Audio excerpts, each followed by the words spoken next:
Saya masih terhubung dengan Bapak YB Haryantono, Direktur IT dan Operasi PT Bank Negara Indonesia Persero atau BNI. Bapak, kita lanjutkan kembali dialognya di siang hari ini tentunya.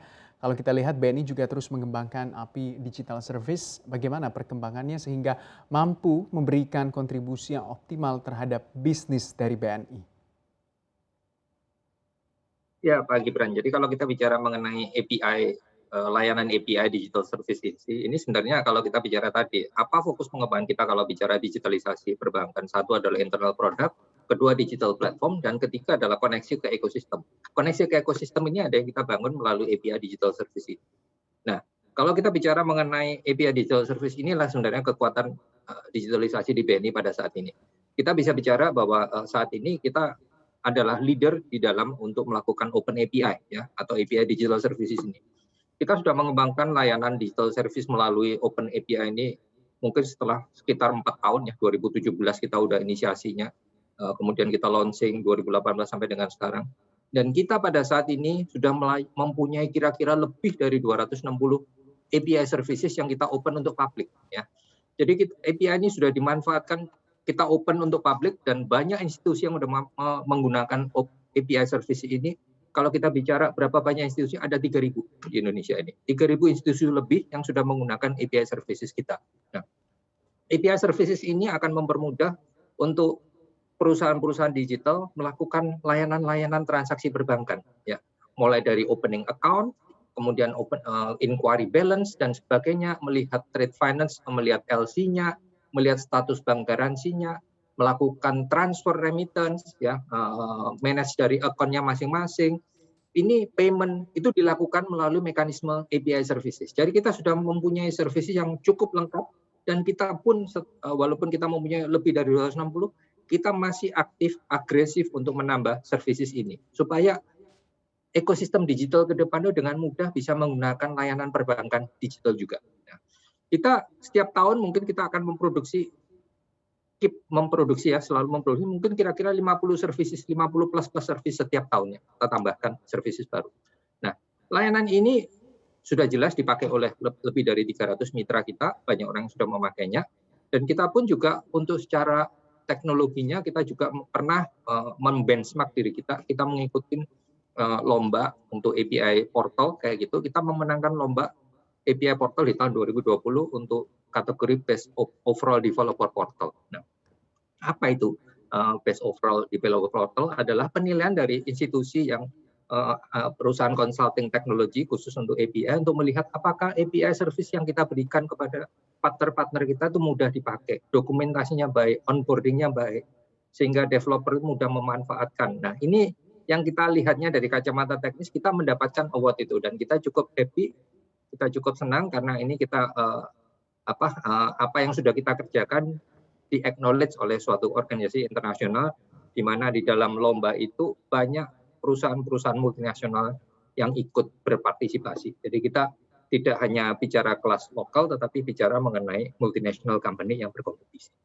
Ini mengenai API services dan kita ini merupakan salah satu keunggulan BNI yang ada saat ini. Mhm.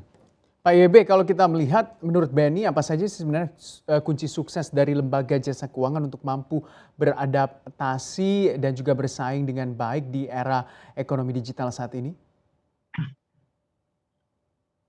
Saya rasa tadi yang saya cerita di depan ya, kalau kita bicara mengenai digitalisasi, kita harus bisa mengerti pemisahan konsep antara produk dan platform itu adalah dua hal berbeda. Supaya kita mengerti bagaimana positioning perusahaan tradisional, bagaimana mengerti positioning perusahaan digital, dan bagaimana pengembangannya ke depan. Ya. Yang kedua, kita melihatnya bahwa orang harus terus berinovasi.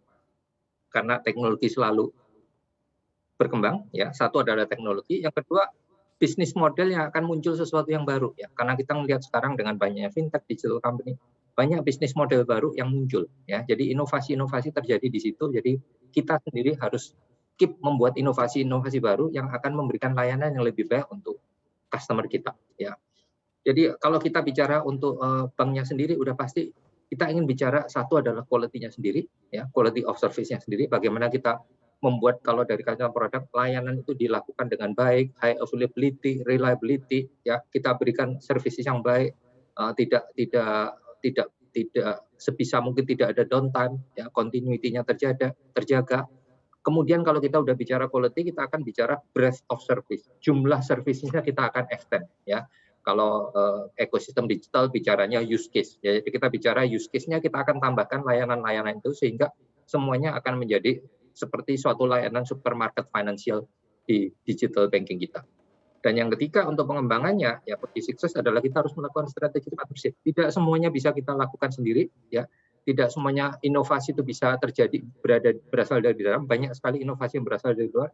Kita harus open minded, kita harus melakukan partnership untuk membangun sesuatu inovasi yang akan memberikan nilai tambah untuk customer kita. Ya.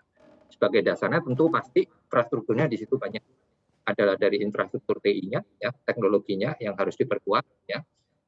Kalau kita bicara teknologi informasinya bukan hanya orangnya, bukan hanya teknologinya, tetapi kita juga akan bicara mengenai human capital.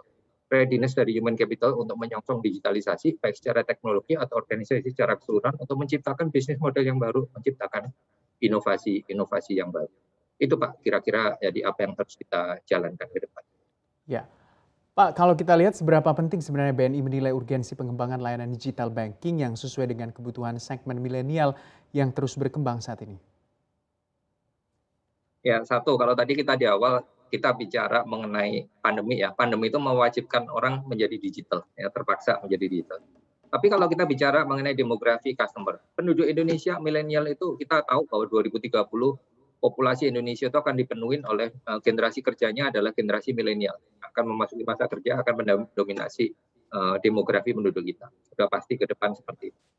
Kita sudah melihatnya juga di dalam komposisi nasabah BNI, kita melihat bahwa yang namanya Gen Y dan Gen Z, total populasi adalah sekitar 76%. 76% dari nasabah kita itu adalah Gen Y dan Gen Z. Ya. Jadi ini nasabahnya itu generasi muda itu banyak di portfolio kita. Kita mempunyai kira-kira 62 juta customer base, 76% di dalamnya itu adalah Gen Y dan Gen Z. Kalau kita untuk melihat nasabah kita muda, ya komposisinya muda, bagaimana karyawan kita? Karyawan kita 56% itu adalah Gen Y, ya. Jadi yang jelas Gen Z enggak ya, karena masih belum boleh kerja tuh, masih usia sekolah. Jadi karyawan kita Gen Y-nya adalah 56%. Jadi kita melihat komposisi customer dengan komposisi karyawan match, ya. Jadi kita mempunyai komposisi customer kita muda, karyawan kita itu muda, Gen Y-nya juga dominan. Nah, ini adalah sesuatu yang buat kita adalah modal awalnya, karena kita melihat dari kelompok usianya, ya mereka berada di dalam culture yang sama, karena kelompok usia yang sama. Dan yang kedua adalah kita berpikir untuk mengembangkan bagaimana generasi muda ini bisa melayani customer yang muda. Ya. Cara melayani juga nantinya akan berubah, cara kerjanya kita akan juga rubah, ya. Jadi kalau kita bicara mengenai cara kerjanya, kita harus bicara mengenai bagaimana kolaborasi lebih banyak, kita mengembrace cara kerja yang baru digital dengan transformasi digital, mereka akan pakai Scrum, design thinking dan segala macam. Ini adalah generasi mudanya supaya bisa memenuhi kebutuhan customer kita yang milenial juga. Nah, kita juga secara organisasi, secara struktur kita perkuat, ya.